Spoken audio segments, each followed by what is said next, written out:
Hello, third graders. I'm going to just read here on my couch because my desk is full of stuff and Gracie's painting over there, so it'll just be easier. So, The Wild Robot Escapes, Chapter 46, The Spring.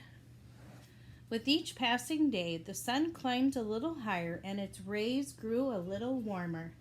The last patches of snow melted away and color returned to the land. The pasture, the fields, the trees, they were all turning bright green, and the air slowly filled with the fresh smells of spring. Many of the cows had been steadily growing bigger, and now calving season had arrived. When the time was right, each cow went out to the pasture so her calf could be born in soft grass. The robot stood nearby, just in case anybody needed her help, but nobody ever did. Even the first-time mothers knew what to do instinctively. And soon, newborn calves were frolicking around the farm. Spring was a happy, exciting time, and yet Roz was distracted. More and more, she found herself looking to the skies, hoping to see Brightbill and his flock. She knew they were on their way. Okay, Coco, you need to sit down if you're going to be up here. Chapter 47, The Dinner.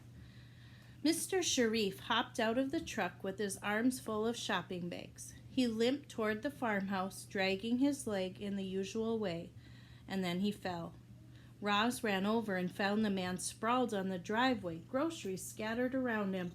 "Are you okay?" she said, pulling him to his feet. "I'm fine," he grumbled. Roz started picking up the groceries and said, "Let me help you inside." A minute later, the two of them were stepping into the house. Jackets and hats hung from pegs on the wall. Shoes were lined up beneath a bench. The man peeled off his boots and hollered, "Kids, it's time to cook dinner." Footsteps pounded across the ceiling, and the children came flying down the staircase with their dog. "Is Roz having dinner with us?" said Jaya. "Roz doesn't eat," said Jad. "I know that, but she could sit with us." "How about it, Roz?" said Mr. Sharif. "Care to join us for dinner?" The robot stared at the family. The family smiled at the robot. "What would you like me to do?" said Roz. In a very proper voice, Jad said, "I would greatly enjoy the pleasure of your company for dinner." The children didn't wait for a response. The dogs are coming down. They snatched the groceries from Roz and scampered off. Oscar ran after them, barking, "Is that food? It smells like food! I want food!" The wooden floor creaked as Roz followed Mr. Sharif through the living room. A comfy chair and a sofa faced a darkened electronic screen. Above the fireplace hung a painting of a familiar old barn. Doorways led to other rooms. Roz glanced into Mr. Sharif's office and saw a portrait of his family, including his wife. Mrs. Sharif was pretty, with dark curly hair and a bright smile. It was the same smile Roz saw in the children. "Look, Jay is crying like a baby," came Jad's giggly voice from the kitchen. When Roz walked in, the girl was chopping an onion with tears streaming down her cheeks. "Roz, I order you to chop this onion for me," said Jaya, wiping her eyes.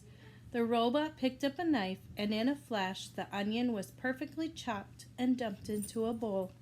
Clearly, Roz was designed to chop onions. "Roz, I order you to take the night off," Mr. Sharif laughed. "The kids and I want to cook. We enjoy it." More vegetables were chopped, skillets started sizzling, delicious aromas swirled together, and before long a magnificent meal was on the dinner table. Oscar positioned himself below to catch food scraps, and everyone else took a seat. Mr. Sharif turned to his daughter. "Would you like to say grace?" The girl lowered her head. "Thank you, God, for this yummy food we're about to gobble down. Amen." "Thank you, Jaya," said Mr. Sharif with a wink. "And thank you, Roz, for for everything you've done this past year. I had my doubts, but now I can't imagine what we'd do without you." The children looked at each other. Then the family grabbed their knives and forks and dug into dinner. A colorful, leafy salad, a plate of sautéed asparagus, creamy mashed potatoes and buttered bread, and tall glasses of milk. The meal was beautiful. But as Roz scanned the table, her eyes kept returning to the roasted chicken. It was about the size of Brightbill. Suddenly, the robot was full of questions. Do chickens live happy lives? Did this chicken know it would be eaten? Were humans bad for eating animals? No, thought Roz. Humans are simply following their instincts, like all creatures, like Roz herself. At least the Sharifs honored this animal by giving thanks and by turning it into a beautiful, nourishing meal. As you can hear, these doggies are messing around. I will show you real quick.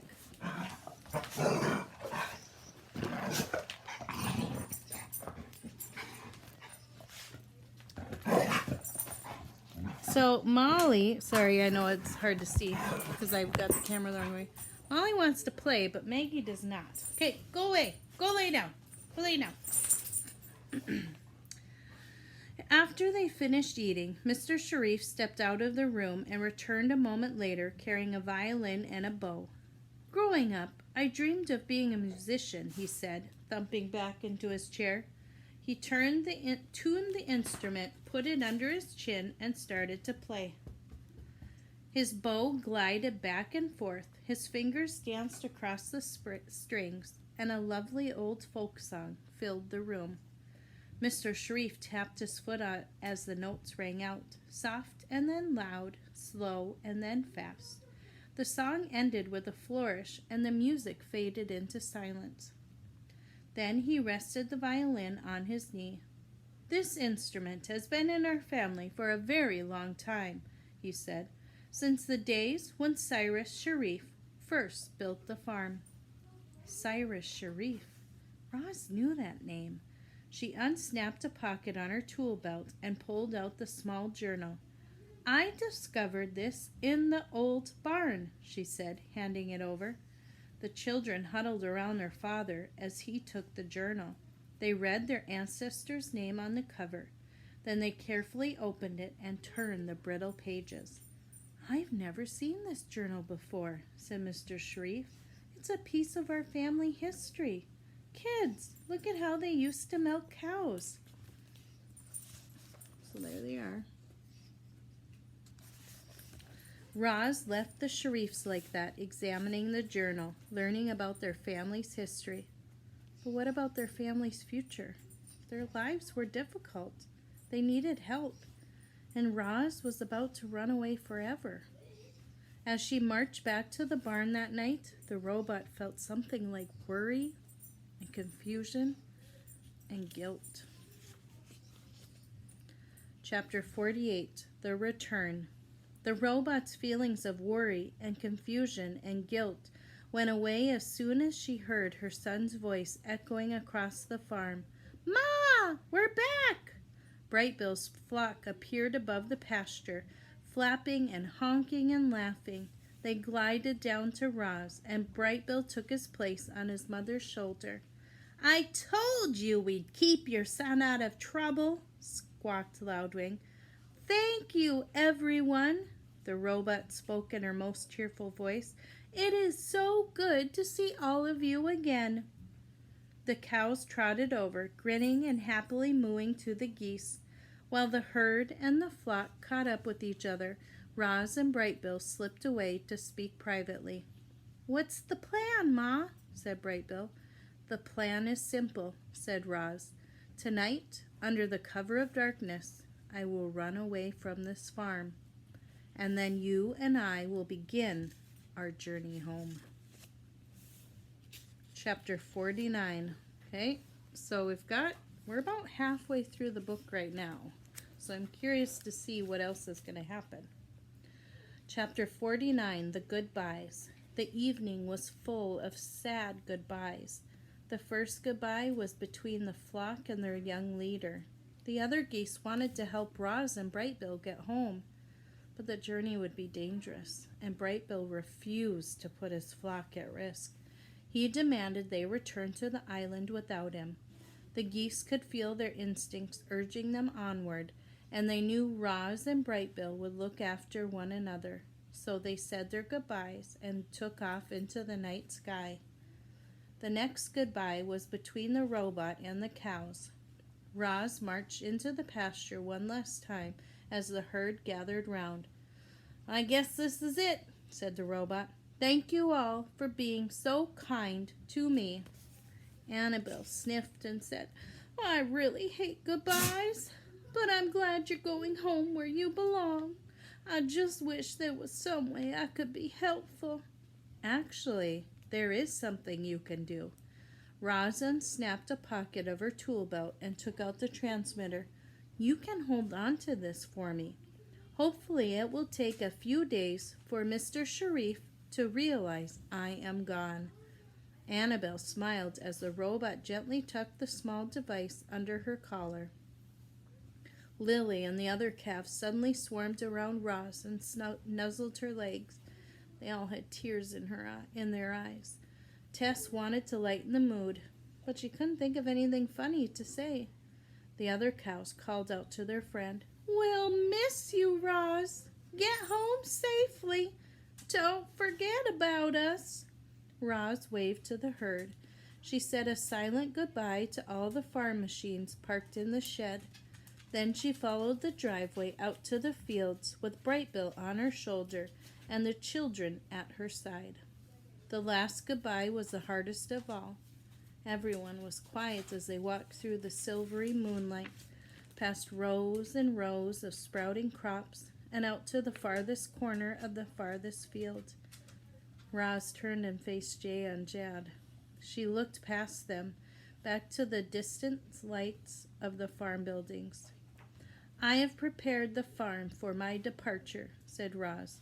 "It will take care of itself for a while, but not forever." "We can manage things, at least until we get another robot," said Jad.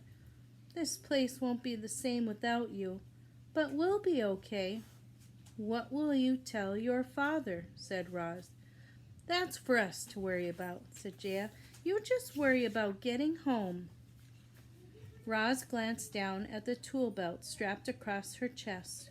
"Would you like this back?" "No, we would not," said Jad. "It was a gift just for you," said Jaya. The girl pulled her brother and her robot into a big, tight hug. Beneath the sounds of the crickets were the sounds of the children crying. "How will we know you've made it home?" said Jad. "We need to know how your story ends," said Jaya. The robot muttered some animal words to her son and then said to the children, "If a goose ever visits this farm and presents you with a feather, you will know that I am home." There they are. The children smiled through their tears and waited for their friends to leave, but the robot didn't move. More than anything, Roz wanted to go home. And yet she was conflicted. She cared about this family and this farm, and now she was abandoning them. The robot lurched forward, then backward, again and again, as her computer brain struggled with all of these thoughts and feelings. Finally, the children gave her the gentle push she needed. "Roz, we order you to run away." And the robot did as she was told. All right, I'll stop there for now. We'll see what happens next time.